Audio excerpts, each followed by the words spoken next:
Tony, G-Man, Cal and Shane. Now, the word ISIS or terror or terrorism, every single day we're faced with that word, putting us in a sense of fear. But is ISIS or are ISIS, are they the real enemy? G, let's start with you. Okay.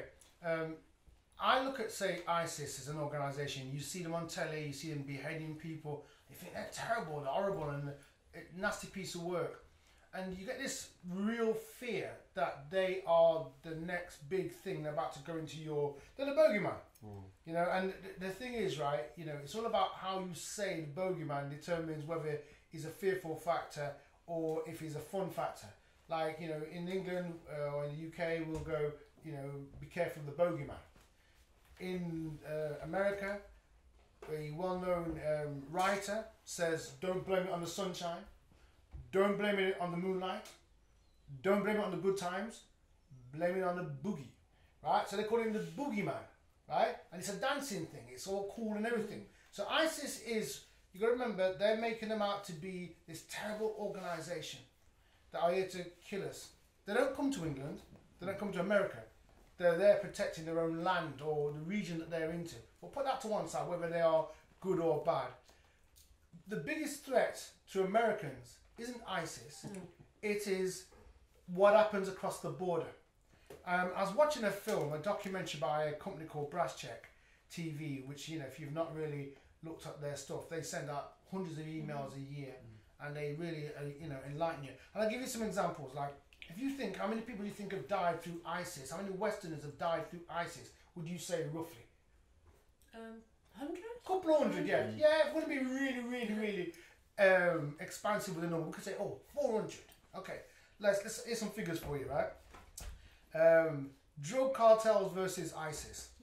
The Mexican cartels have killed 16,000 between the years 2006 and 2012.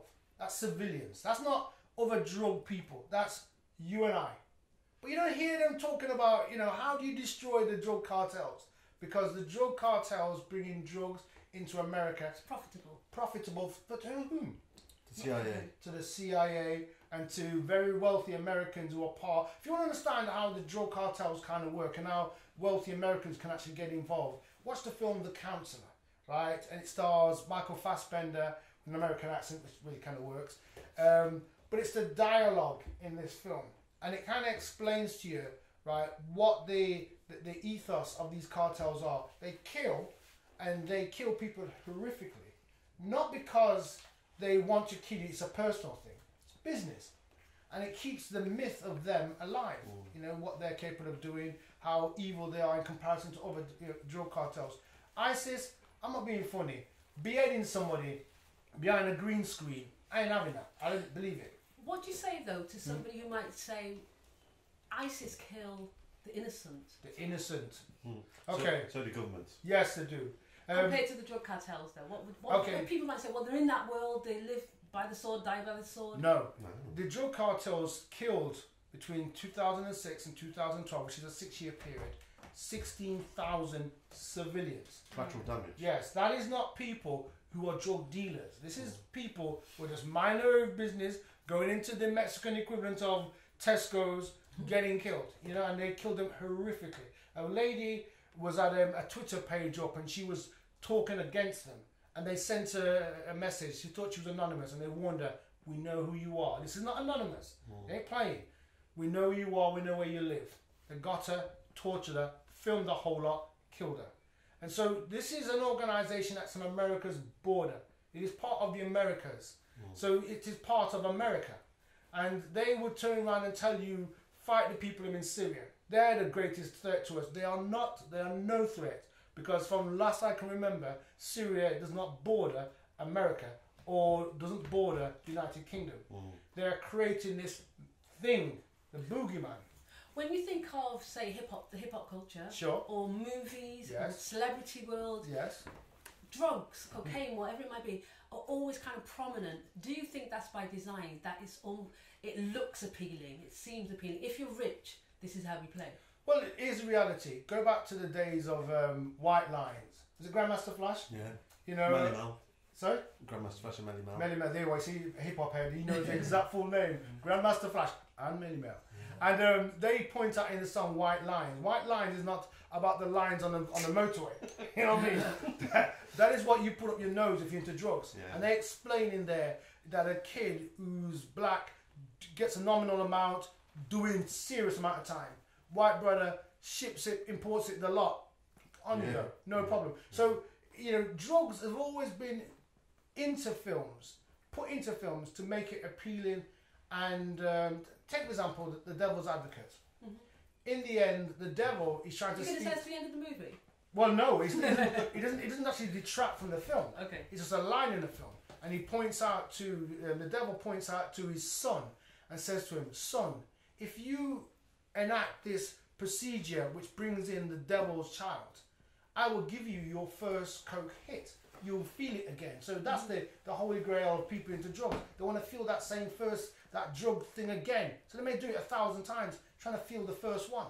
So drugs, if you think about it, it's not controlled by normal people. It's controlled by organized people. Because the process of making cocaine is not a simple case of getting water, vinegar, tomatoes, mixing it all together, cocaine. It is a very dangerous process. And it's a very technical process. So the people who make it have got to know what they're doing. We don't control cocaine. It's governments that control cocaine. And the biggest controllers of cocaine has got to be America, based on the stats. If you look at before America went on its war on terror, the Afghanistan had probably like 5%. I think you was quoting this. I'm only quoting Cal here. 5% of the world's heroin was from Afghanistan. Oh yes. Now 95% of the world's heroin comes from Afghanistan. War on terror. Yeah. And worse. they show you them burning poppy fields. Yeah. Well, how have they managed to increase their output by 19 times? Yeah. You see? What they used to. And that's the thing. So what we have to do as general people, normal people, if you're into watching this program, that means you don't like the norm. If you don't like the norm, keep telling people about what's going on so that they understand that the people that they trust during the election time, they will tell you they are your best friends. Vote for me, so vote for democracy, as they enslave you and your children. So what we've got to be aware of is what they say and what they do. ISIS versus the drug cartels. ISIS are kindergarten in comparison to what the drug cartels do in terms of how many people they kill. And they don't just behead you on telly. Oh, they do far more. Do you think as well, though, you know, like the word terror, it kind of affects us, doesn't it? Whether you go in on a flight, whether you're based on your colour or your race or your fit profile, terror can actually be in our world. Right. Is it that people will think of the drug cartels is simply not my world, so they won't be affected by it? Well, I say this, right? ISIS is not in our world. They've put it in our world. Yes, ISIS may not be, but the word terror and Yes. terrorism is. People can relate to that in the sense Yes. of it could touch their life. Okay, go back in the day, right? You're right, 100%. Back in the day, in this country, the United Kingdom, when we thought terrorists, the terrorists were not brown-skinned, black-skinned people. They were Irish. Yes. And there was no such thing as roadblocks to stop the Irish coming into the country or stopping them from getting to a different city. Yeah. Because how do you legislate against people who look like you?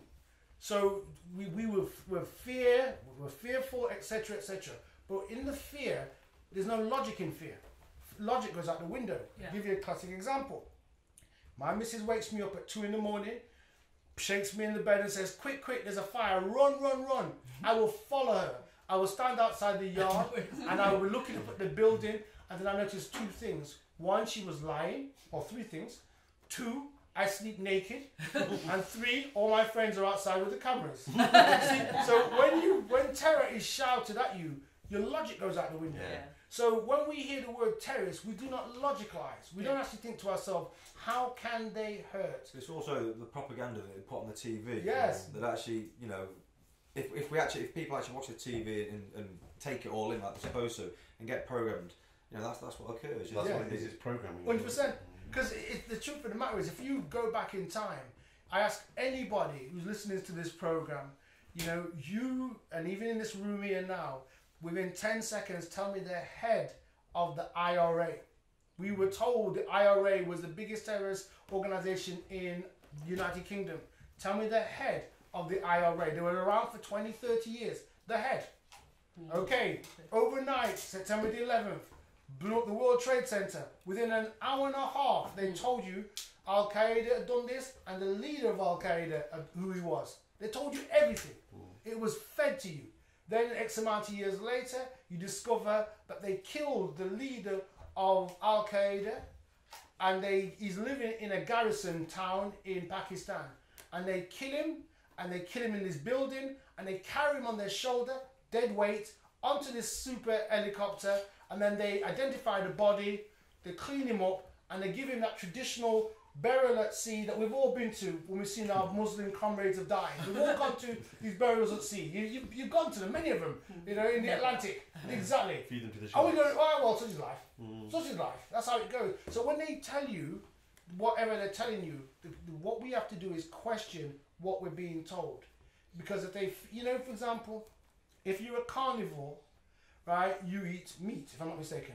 If you're a herbivore, you don't. Now, you don't get the two things. If you've got massive incisors in your head, right, it means you like meat. So if you are the furry creature with the curly little hair on you, and you've got these things with long incisors inviting you for dinner, don't ask them what's on the menu. Because by virtue of the long teeth, it will be you. So for me, you see, when I hear them talk, whenever they tell me be careful of this, I say, wait a minute, why should I? Because you've got to remember, I grew up in the 60s and 70s when public enemy number one was the black man. We understood the inside of a Mariah because they made us public enemy number one.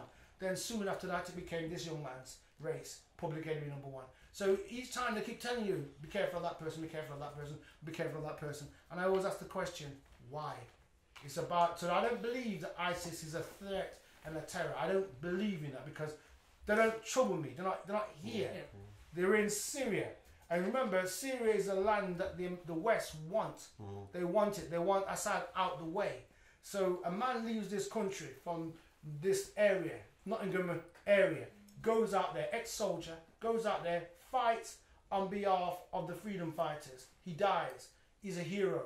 Family decide to leave this country, Rochdale, go over to live in Syria for whatever reason they want. They are arrested as criminals.